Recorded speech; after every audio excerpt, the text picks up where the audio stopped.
The dodge and burn tools are the last retouching tools I'm going to mention before we combine all of these techniques together and try to retouch a portrait from scratch.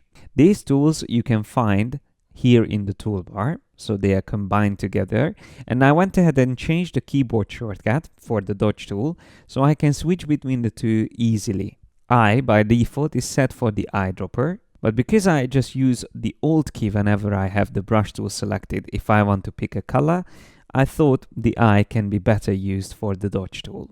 By default, you have all of these tools set to O, but this way it's easier to select them. So let me start with the burn tool. Once the burn tool is selected, it acts as a brush, so you can increase, decrease the size with the shortcut we learned before, or square brackets as well you can use for that. And it has an exposure value which you can change just like opacity for other tools. So you can press 0, increasing it up to 100%, 5 would go down to 50%, and so on and so forth. We have also additional options, but first I'm just going to use the default settings and just use a big brush, maybe even bigger than this. And what I want to do with this image is to emphasize the sunset even more. So I want to have a little bit more light on the girls in the middle and a bit more darkness around them. So with a big brush, I am going to paint over the edges of the image. So just around the girls, something like that, just very quickly, maybe a bit more here in the corners, almost like a vignetting effect. And then I switch to the dodge tool, which is going to make details brighter. So you saw already that burn tool makes every detail darker, while the dodge tool will be exactly the opposite. So if I make this one bigger and I have it again set to the basic default settings, I can now paint over the center part, and you can see that we can make that brighter. I can decrease the exposure by pressing 2. I can set it to 20%, and instead of using midtones, which would just brighten up all the midtones of the area that I'm painting over, I can also switch to different ranges like highlights. Now if I choose that and paint over the same area, you will see it will have a different result.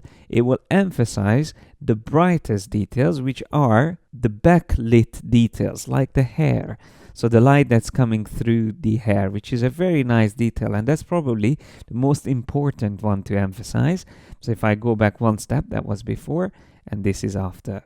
So just to show you the difference, if I keep using the midtones option, it won't really concentrate on those details. You see it brightens everything together.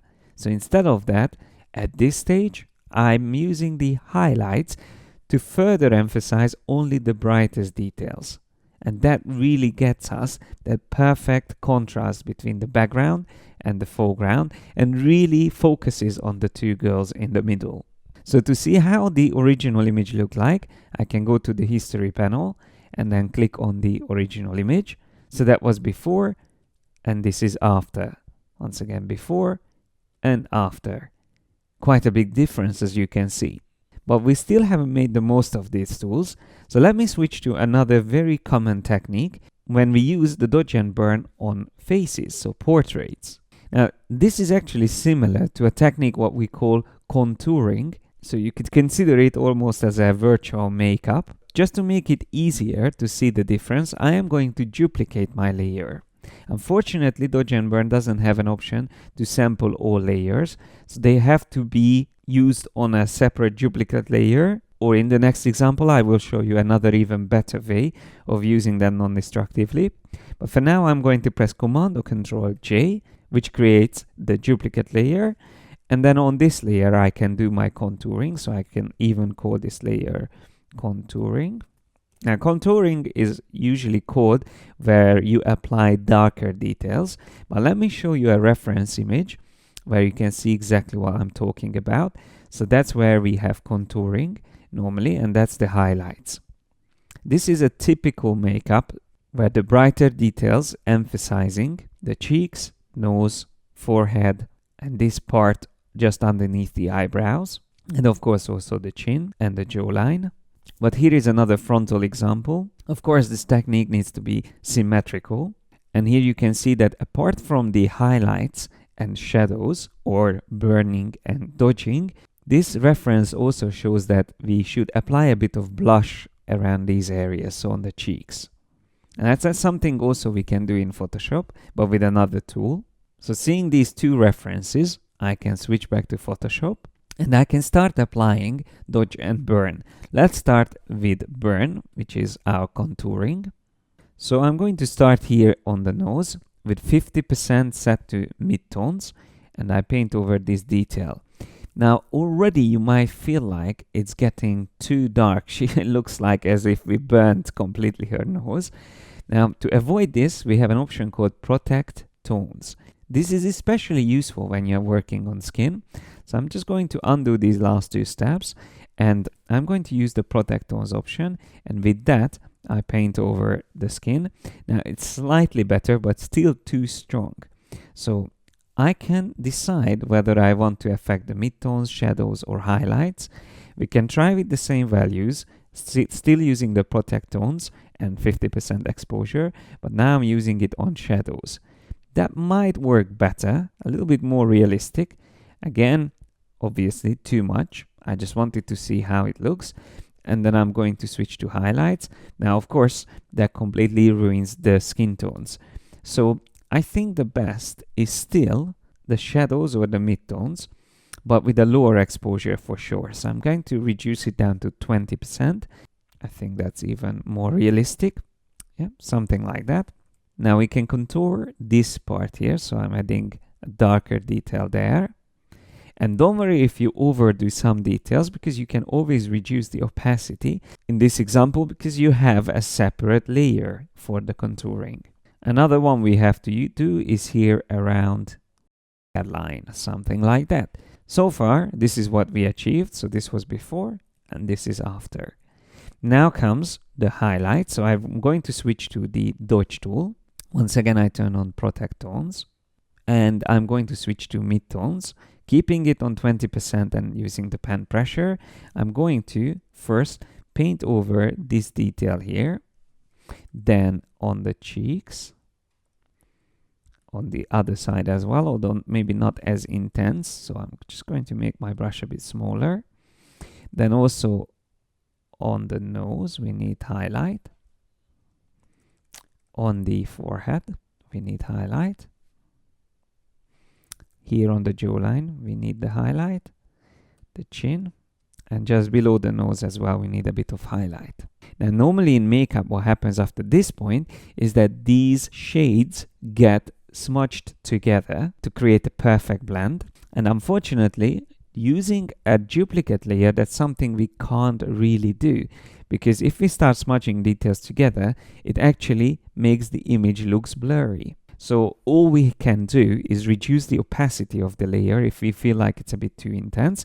But before I do that, I can show you that this is what we achieved. So that was before and after. Now, one last thing I would normally do also with the Dodge tool is brighten the eyes slightly.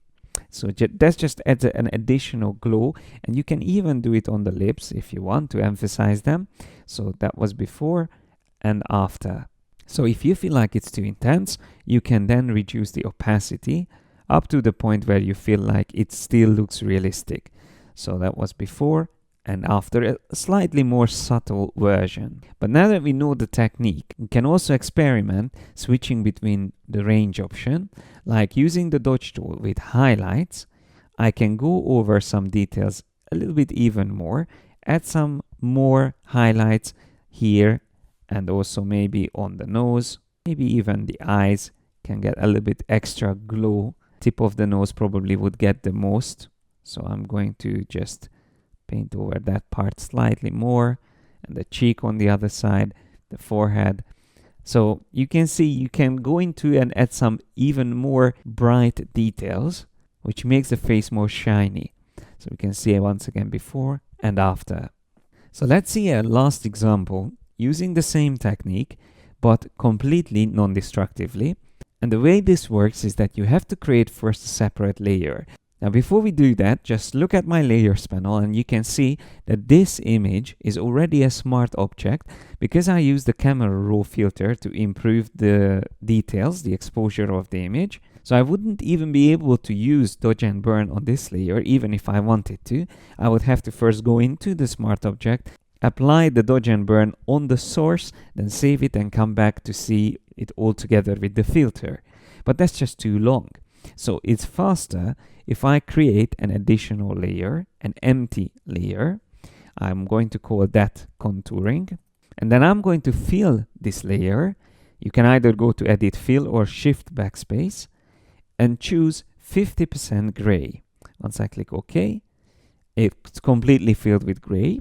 But then if we switch to Overlay or Soft Light, we won't see the perfectly 50% gray values. But anything that will be darker on this layer than that, or brighter, will act as the dodge and burn effect. And overlay is a bit stronger, soft light is a bit more subtle, but let's see how it works. So you can actually use the same tools. I normally set them to midtones. So here is my burn tool first. Let's start with that. Again, I'm going to use midtones on that. So contouring on this part here, just below the cheek. That's it. Then on the nose, the two sides of the nose. Then we can also apply a bit here around the eyes, closer to the hair. Also, we can make these details darker slightly, and even the neck, just to add a bit more depth on the face. And already, if I turn this layer off, you can see the effect, which is almost exactly the same, but on a separate layer. And you will see the advantage of this soon. So when I feel like I got a good result on this, maybe we can add a bit more darker details there. And I'm going to add a bit more highlight on the forehead and also on the nose. Here on the cheek, on the jaw, and here around the eyes. Something like that. Now if I turn off the layer that was before, this is after. And remember when I said that this is the time when you would smudge these details together if you were a makeup artist. Now that's the thing that you can actually do here in this layer, because if I just switch back to the normal mode on my layer, you can see this is what we created. It looks quite scary actually, but what you can do is to blur this out. So if I go to the filter menu and choose simple blur, Gaussian blur, we can increase this radius even more if we want. So let's click OK. And let's see, that was before, this is after. You can see it's a bit more blurred. But if I switch back to overlay, it will still act the same. It's just slightly more blended. So blurring your contouring layer, which is set up the way we set it up with 50% gray set to overlay, can blend these details better together. And of course, you can still reduce the opacity if you feel like it's still too harsh. And you can also reduce it down by set it to soft light instead of overlay. You can see soft light still adds the effect, but in a much more subtle way. I'm going to keep it on overlay just to make it more visible. And I promised I show you how to add the blush. Well, the blush is very simple. I would use another separate layer for that, so another empty layer. But in this case, I would use the brush tool. And I normally pick a color from the lips for the blush, just to be in harmony with the face. And I use a big brush and of course soft edge, with an opacity normally set to 20 or 10%. And then what you need to do is to paint over the area where you want to apply the blush. So I'm just going to paint over a couple of times here and on the other side, like that.